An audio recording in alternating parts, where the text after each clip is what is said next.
Rigid body kinetics, which is chapter 17 in Hibbeler if we're using the text, is probably one of the most challenging chapters within the entire course.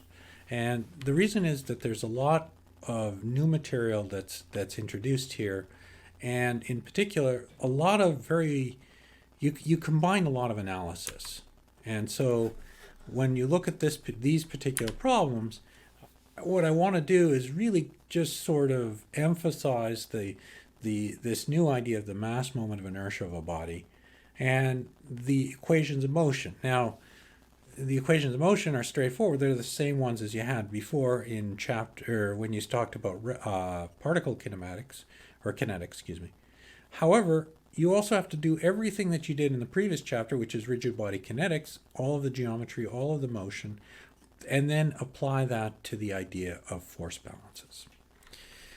So you introduce mass moment of inertia, define the equations of motion for any type of rigid body, and then translation, rotation, and general plane motion. In this part of the course, the big change that has occurred is that you have size and mass. And what that means is that the body has the capability of both translating and rotating. And so you're going to spend more time with problems like this, where you have to solve for both the force balance and the moment balance in order to properly describe everything. The big thing is this I sub g term. The translational components you've done before, and you're probably pretty comfortable with it. It's the rotational components that are new, and in particular this moment of inertia, which is a measure of the resistance of the body to angular acceleration. And you can see immediately that these sort of correlate to second law relationships and act in a similar way. But I sub g is not a material property. It's a geometric property. So for moment of inertia, we've defined it about some axis. So here I have arbitrary body. It's symmetric about the z-axis. And in this case, I want to define I about that z-axis. So I define all the distances with respect to I equals the integral of the mass r squared dm. And if I have a mass that's sort of in there, then I have to calculate its distance and all the rest of the term. And so I can do it as a volume, r squared rho dv, where rho is the density, and then I can bring out rho as the term.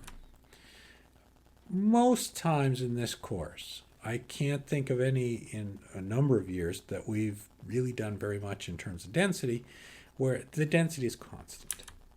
And I can always say that dm, the mass element, has a volume dv and a density rho, which is constant throughout the problem.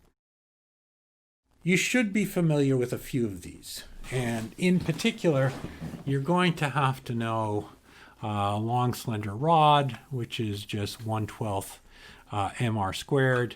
And these are multidimensional bodies I pulled off of Wikipedia, 1/12 hl squared. You have other ones that you should know.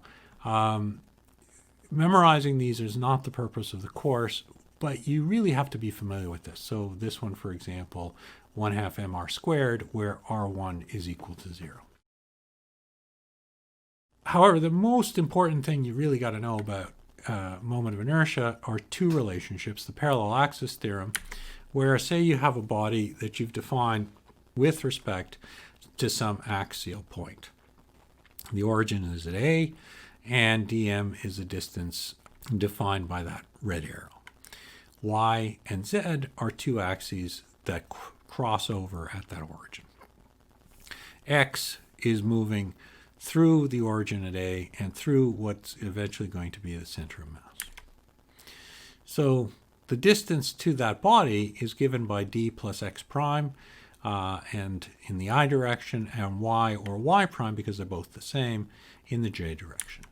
And I can write this out as I equals r squared dm and d plus x prime squared plus y prime squared. Well, if I do that, I end up with I a, which is equal to x prime squared plus y prime squared plus 2d x prime dm, d squared dm. And that is my parallel axis theorem. And the big thing to recognize is this term right here is really this. which is r squared dm. This term over here is a new term, but the integral is nice because the integral of this is just m. And this term right here is d squared, and so I get this md squared. But if I do an integral about the center of mass, x prime on one side of the mass and x prime on dm on the other side of the mass are both equal, and this term goes away. If I have a really odd shape, often will not give you expect you to calculate it. Instead, we'll give you a radius of gyration.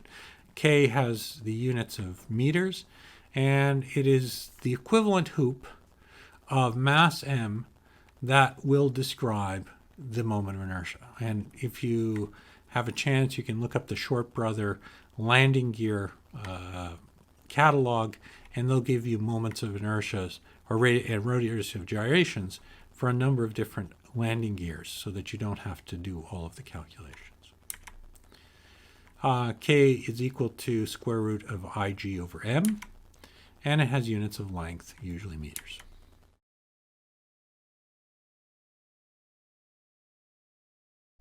One of the more important aspects of rigid body kinetics is looking at composite bodies. So say, for example, here you have a rod and a disc that are assembled into a single object. And often you can use tables and the parallel axis theorem in order to develop a moment of inertia for these kind of bodies. So if you do that, say for example you have a disc, length L and radius R. And that disc is, you already know what the moment of inertia is for a slender rod, 1/12 ml squared. That's about the center of mass. And you know what the disc moment of inertia is, 1/2 mr squared. And that's the R here and the L here. The center of mass of the rod is here, the center of the geometric center, and the center of mass of the disc is the geometric center as well. You have a pin, and you want the moment of inertia about that pin often. And in order to solve it, first of all, you need to know what the center of mass for the system is. So here you would calculate mass of the rod, xg of the rod, mass of the disc, xg of the disc, divided by the total mass of the system. And that will essentially shift the center of mass closer to the heavier object. And so in this case, likely it would be the disc. Same thing in the y direction, but here the y direction is symmetric for the center of mass in G and G on the disc. For the pin, then all I need to do is calculate the moment of inertia of the rod plus its distance from the pin, L over 2. So I have mass of the rod times L over 2 squared.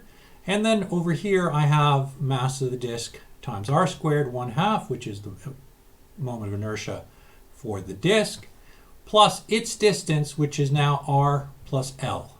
So r to here and L to here, and that gets me there. And then I square that. Again, I'm using the parallel axis theorem for that. So I have rod and disc together, and from this, I will have the moment of inertia for the entire body. So I'm going, because I'm learning PowerPoint and doing some new animations, I'm going to make you look at this again.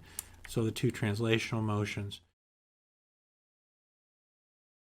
Out of this, you end up with the same sort of force expression, second law expression. Sum of forces is mass times acceleration g, and all of the terms in either the x or y coordinates.